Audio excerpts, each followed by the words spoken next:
Hello everyone, I really hope you are doing great. आज हम लोग सेक्शन नंबर 156 बीएनएसएस से अपना लेक्चर कंटिन्यू करेंगे।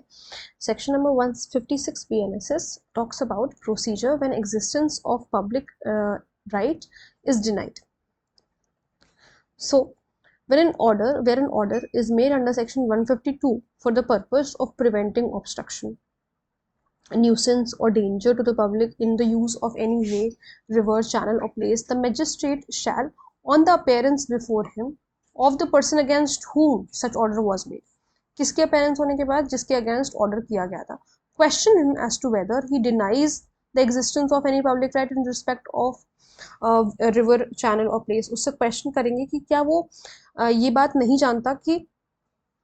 ये जो पर्टिकुलर चीज़ वो कर रहा है, जो ऑब्स्ट्रक्शन वगैरह वो कॉज कर रहा है इन respect of any way, river, channel और या फिर किसी जगह के रिस्पेक्ट में, क्या वो ये नहीं जानता कि वहाँ पर पब्लिक राइट है, कि पब्लिक का राइट है, या फिर वो ये चीज़ डिनाई कर रहा है कि वहाँ पर पब्लिक का राइट है। And if it does so, और अगर वो डिनाई करता है तो मजिस्ट्रेट जो है उसके अगेंस्ट प्रोसीडिंग चलाएंगे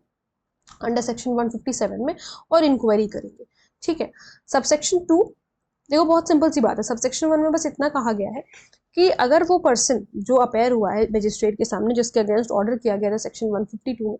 उस मजिस्ट्रेट के पूछने के बाद अगर उसने कहा कि यहाँ पर तो किसी का कोई पब्लिक राइट नहीं है, मैं इस बात को डिनाई करता हूँ, मतलब पब्लिक का कोई राइट नहीं है, मैं इसको डिनाई करता हूँ,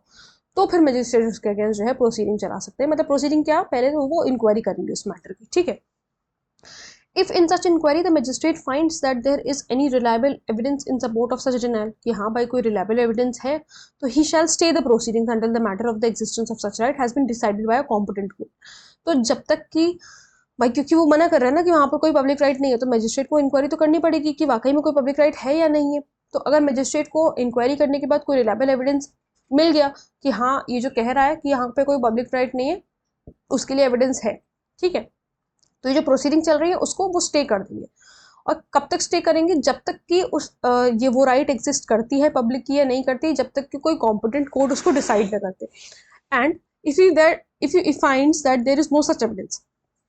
और मान लो कि इनको कोई एविडेंस नहीं मिला उस डिनाइल का, तो he shall proceed as laid down in section 157। तो 157 में जैसे लेड डाउन है उस हिसाब से वो प्रोसीड करेंगे।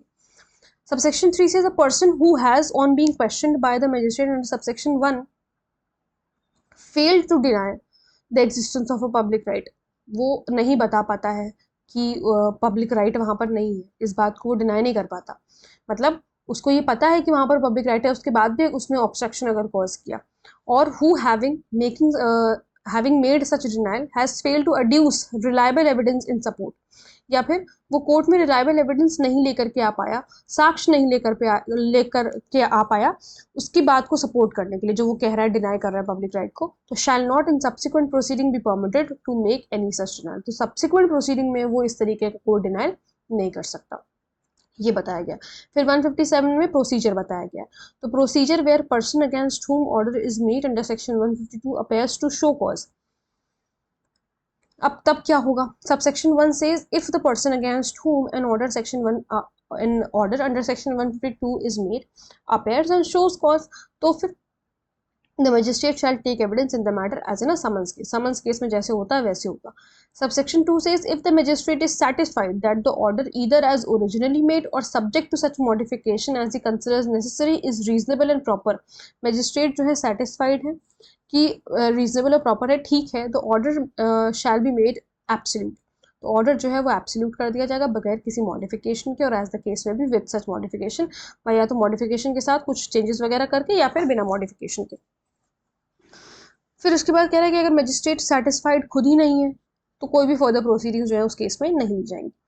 Provided that the proceedings under this section shall be completed as soon as possible within a period of 90 days का टाइम है पीरियड इस पर्टिकुलर सेक्शन में प्रोसीडिंग को कंप्लीट करने के लिए, which may be extended for the reasons to be recorded in writing to 120 days. जो 120 दिन तक एक्सटेंड करी जा सकती है, लेकिन रीजंस जो है राइटिंग में रिकॉर्ड करने पड़ेंगे कि क्यों ऐसा किया जा रहा है।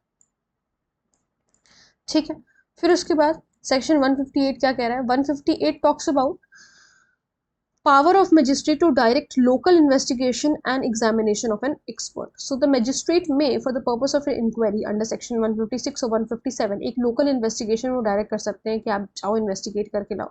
जो भी पर्सन को वो चाहते हैं कि वो जा करके इन्वेस्टिगेशन करे, या फिर someone and examine an expert,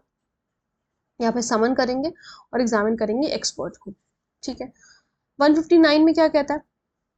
power of magistrate to furnish written instructions et cetera, कह रहा है where the magistrate directs a local investigation by a person, local investigation मान लीजिए करा रहे हैं सेक्शन 158 के अंदर, तो the magistrate may furnish such person with such written instructions as may be seem necessary for his guidance,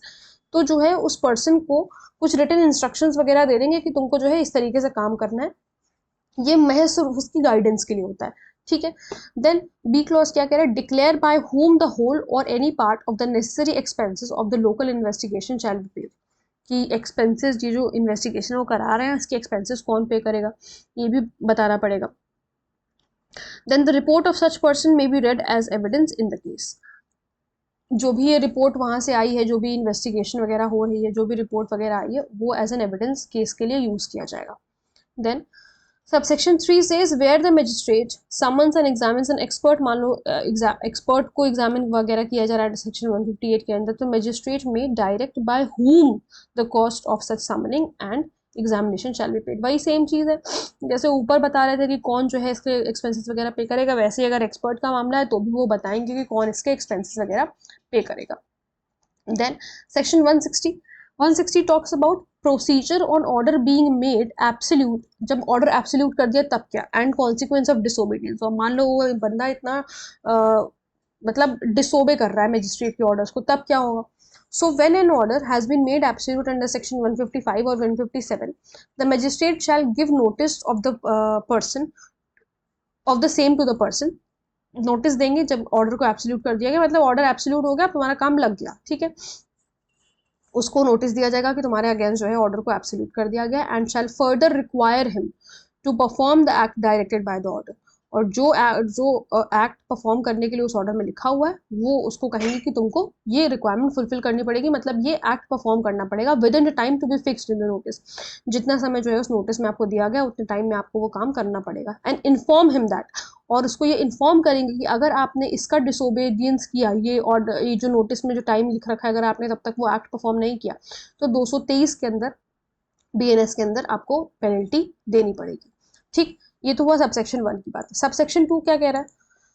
कि if such act is not performed, मान लो उसने परफॉर्म नहीं किया, डीट है, the magistrate may cause it to be performed, magistrate अब उसको परफॉर्म करवाएंगे and may recover the cost of performing it, और कॉस्ट भी रिकवर करेंगे उस इंसान से परफॉर्म करवाने के लिए, either by sale of any building, या फिर सेल करके उस बिल्डिंग, गुड्स और other property removed by his order, or by the distress and sale of any other movable property of such person within or without such magistrates local jurisdiction, भले ही उनके jurisdiction में आ रहा है या नहीं आ रहा उससे कोई फर्क नहीं पड़ता,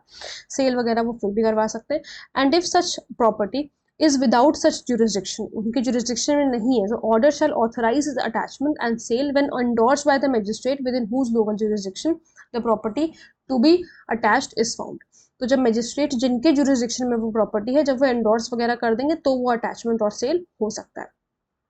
ठीक है, सबसेक्शन 3 क्या कह रहा है, no suit shall lie in respect of anything done in good faith under this section, इस सेक्शन में जो भी कुछ किया गया है, जो भी कुछ जो है मतलब काम किए गए हैं गुड फेथ में, अगर वो किया गया है तो कोई भी केस वगैरह सूट वगैरह यहाँ से लाए नहीं करेगा। ठीक है, सो आई होप आप लोगों को ये सेक्शंस अच्छी तरीके से समझ में आए होंगे। अगर कोई प्रॉब्लम है, कोई डाउट है तो आप लोग मुझसे कमेंट सेक्शन में पूछ सकते हैं। मिलते हैं नेक्स्ट वीडियो में। Thank you so much.